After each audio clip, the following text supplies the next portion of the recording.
Cybersecurity best practices. In this video, I want to run through the cybersecurity best practices that we give our clients here at 𝗧𝗨𝗍𝗀𝗀 and a good understanding of why you as a business should worry about cybersecurity. Last year, cybersecurity spending topped $100 billion, and the reason for this was the average cybersecurity breach cost the company $4 million each. With these sort of numbers, it's important to get on top of your technology security, and here's 8 things that we're going to run through in this video. Firstly, malware attacks, and then DDoS or DDoS attacks. Thirdly, we'll go through man-in-the-middle attacks or MITM. Fourthly, we'll go through phishing and phishing-related attacks. We'll then touch on drive-by attacks and password attacks, SQL injection attacks, and finally, XSS, which is cross-site scripting. I'm Matt Grace, Managing Director of 𝗧𝗨𝗍𝗀𝗀. Let's get into it.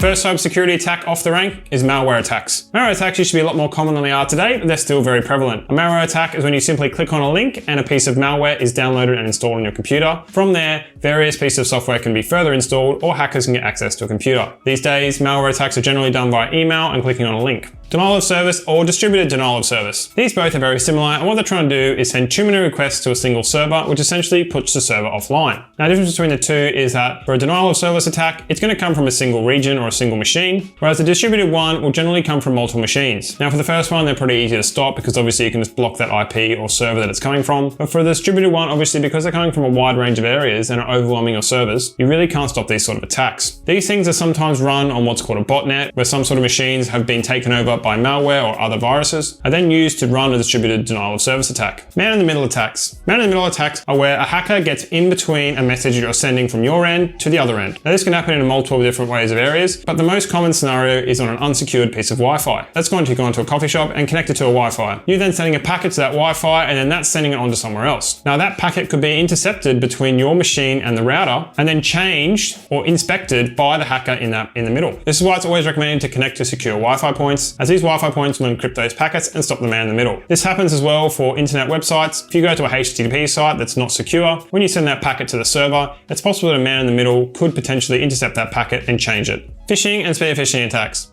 This is going to be probably the most common piece of cybersecurity you'll see, is because these ones are where you get an email sent to you from the likes of, say, Amazon or 𝗧𝗵𝗽𝗀𝗀, and they look legitimate. And when you look at them a bit closer, actually they're not quite legitimate. They might come from a different address, or they might not quite have the right branding. But inside these emails, there's going to be a link, and once you click on this link, it's going to go to the hacker's server. At this server, they're going to potentially mock up the, say, 𝗧𝗵𝗽𝗀𝗃 or Amazon's website, and they're going to ask you to enter your username and password. At this point, all they're going to really do is capture that username and password to use later on your accounts. Spear-phishing attack is much the same, though it's really targeted at a single person. Sometimes we see these done on managerial or C-level executives to try and get their particular details in order to try and get access to more high-level accounts.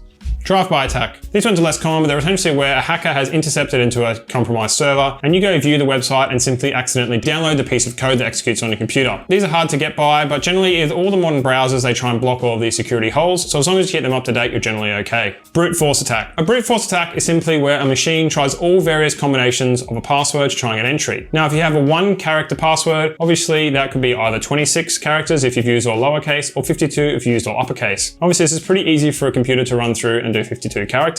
And this is why you will see that people ask you to do various long character passwords, as well as add extra characters like uppercase or extra special characters. This is to stop people from being able to brute force your password and get access to your machine. Brute force passwords are very uncommon these days just because there's such good policy hygiene around passwords, and therefore it's just physically impossible for computers to brute force them because they would just take too long. SQL injection attack. Thankfully, these are generally gone these days, but are still available if the developer doesn't do things properly. Essentially, this is when code or text is taken directly from user input and executed directly against the database. Therefore, a hacker could write a query, and therefore it could be injected into the database to do various things. With modern languages, generally speaking, these are almost unable to be done these days because the way the code is written is that you must put them into a prepared statement or a prepared query or some sort of other programmatic language prior to executing them against the database. And therefore, taking code directly from a user and executing against the database is really uncommon practice to do. This is very important though, because if a SQL injection attack is available on your website, a hacker could compromise your entire site and take all of your data.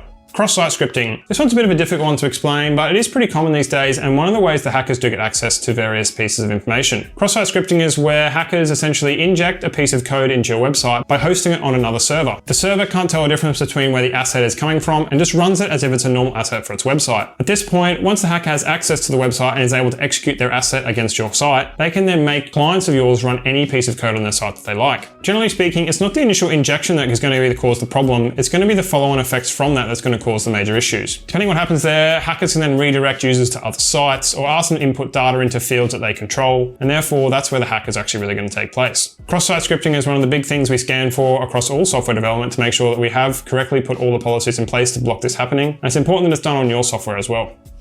Alright, now we've talked about the 8 main types of cybersecurity issues, we're going to jump in on the best practices we can do to make sure some of these things don't happen. Now, in each of these instances, I have mentioned some of the best ways to do this, but we'll quickly run through all the best ways to stop these happening. Firstly, keeping your software updated. Hackers are always looking for ways to get into systems, which is where they find their way into the software on the 0 day. Software is generally patched and then made sure that this hack can't occur, and if you keep up with all your software updates, it means that this hack can't be exploited against you. It's the simplest way and probably the most effective way to keep things safe and secure within your organization. Encryption. It's a no-brainer these days, and encryption really needs to be used across all your work and all your software packages. On websites, 𝗧𝗶𝗽𝗀 is the standard encryption used to send data across the internet. Internally, there are other examples such as databases encrypt their data at rest. And also any connections between systems should be encrypted as well. Connecting to Wi-Fi, again, should be done through a secure channel because that will be encrypted as well. And really the main thing here is if you are encrypted, you shield yourself from any man-in-the-middle attacks or any other hacker intercepting your packets and inspecting them and changing their origin or destination. Email security software. Depending on what email security software, this may be built in. Outlook and Gmail have very good scanning and security features built into their functionality, and they show you when a suspicious package or suspicious attachment looks dangerous and should not be opened, as well as flagging any spam or phishing activity and removing it from your inbox. Again, phishing activity is probably one of the more common ones that people will get as an end user, and stopping them before they're actually able for a user to read is really important. So make sure email software is up to date, and if you use anything other than a cloud-based software, that your desktop applications are updated as well. Firewalls. There's 2 types of firewalls, both hardware and software, and they do very similar things. Essentially what they're trying to do is stop certain IPs or certain people accessing certain servers. So generally on a server, the way you work is that you block all access to the server except for certain IP ranges, and also you block off certain ports. This means that there's less ways for a hacker to connect to the server, and for those channels that you do allow connection to the server, you can make sure that they're sufficiently protected and that you check them for any vulnerabilities and make sure they're up to date. VPNs, or virtual private networks. These probably become commonplace now with COVID and a lot of people work from home, but essentially what these are is private tunnels between one place and another that are encrypted, that data goes directly through. So similar in what I talked about encryption over the web, these are just extensions of that but in a private manner. And you'll know from this if you've used one of them, that what it looks like is that you're in the office even though you're not there, because you're essentially connected across a virtual private network. This private tunnel is obviously encrypted and you need to log in and make sure you have access to the tunnel before you can put any data through it. At the same time, you're still going to encrypt data sending through this channel, so it's almost like a second layer of protection. VPNs are very common practice in the office environment, and they'll probably continue to be for the future just because of the safeguarding they allow for data traveling to and from an office and an offsite location. MFA or Multifactor Authentication. There's 2 forms of Multifactor Authentication. One is SMS and the other is in-app. Both of these are becoming more and more commonplace. They started really in banking and they've moved out to all applications. Multi-factor really is taking away the ability for someone to compromise your password and still get access to your account. The way multi-factor works is when you log on, it's going to ask you to confirm a code on your phone via either an app or SMS. All this is checking is that you have something with you that is yours and that you can get access to. Because if the hacker compromises your password and they try and access the account, they'll be asked to put that code in. Multi-factor works based on time. It generates a time code every 30 or 60 seconds, depending on how it's set up, and you must enter that code that matches at that particular time. Multi-factor is now becoming a standard for all login accounts to make sure that if a password is compromised, there's a backup solution that stops the hacker getting in. Having your phone and your password compromised is a highly unlikely situation. Identity providers. I've done a wider video on identity providers and some of the frequently asked questions on this. But in summary, identity providers such as Google or Microsoft, what they're allowing you to do is have a central point for your identity and log into all the other systems based on their identity. Essentially what they're saying is, we will keep your identity secure, so it only has to be verified in one spot, and therefore we are the trusted third party that allows you to log on to another site. The identity providers mean that you don't have to have a million passwords, and you can accurately try and secure your identity in one single spot. Backing up data. Bit of a no-brainer obviously to stop cyber attacks, but if you back up data, in the case of anything going wrong, you can restore it. There's also cases where there's ransomware or ransom hardware, where people come in and they put your data in a lockup. Unless you pay a certain amount of money to them, then they won't restore your data for you. If you have a backup, this is not going to be a problem, and obviously you can just restore it yourself and on your merry way. Now, backups can come in multiple forms, and I've discussed this in some other videos, but essentially you can do backups to a single hard drive or single server, or you can do mirroring of your servers to other areas, and therefore you can get back up in no time at all. Backing up data is still one of the best ways to protect your data, and these days can be done automatically from apps or from servers with only just a click of a few buttons. Password best practices.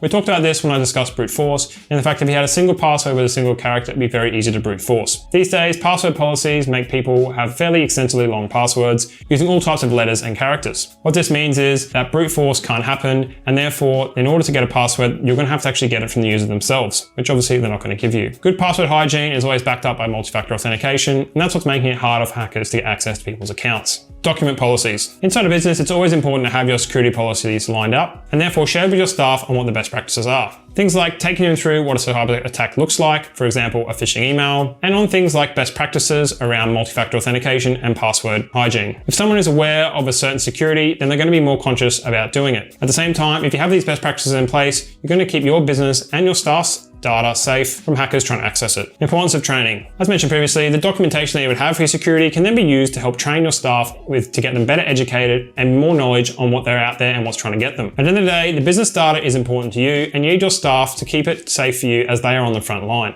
Training is the best way to do this, and with a lot of policies these days, getting certifications is going to require you to give your staff IT security training in order to pass for these very rigorous standards. We've discussed previously around SOC 2 and GDPR, and both of these policies have in place some sort of security training required for your task. Both documentation and training come hand in hand in this step. And finally, in the event that something does happen, it's always good to have cybersecurity insurance. Essentially what this is if there is a breach and your business goes down or data is stolen, then the insurance company will cover the damages for you. There's obviously various different levels of coverage, and you can obviously change these based on price and premiums that suit your business. Cybersecurity insurance is very commonplace these days in order for businesses to operate and feel risk-free in how they're operating their business. It's essentially a stopgap that says if something's gone wrong, at least the risk doesn't all bear on us. That was a lot of information to take in, but please rewatch this as there's some really good tips in there about securing yourself against cyber attacks. I ran through the 8 most common cybersecurity attacks that happen these days and some of the reasons and examples around them. At the same time, I touched on 12 different ways you can really prepare yourself, your business, and your staff to combat some of these pieces and make your business more cybersecurity aware going forward. If you need any information on cybersecurity for your business or have any questions around cybersecurity and how best to implement it in your company, feel free to reach out and we're happy to have a chat.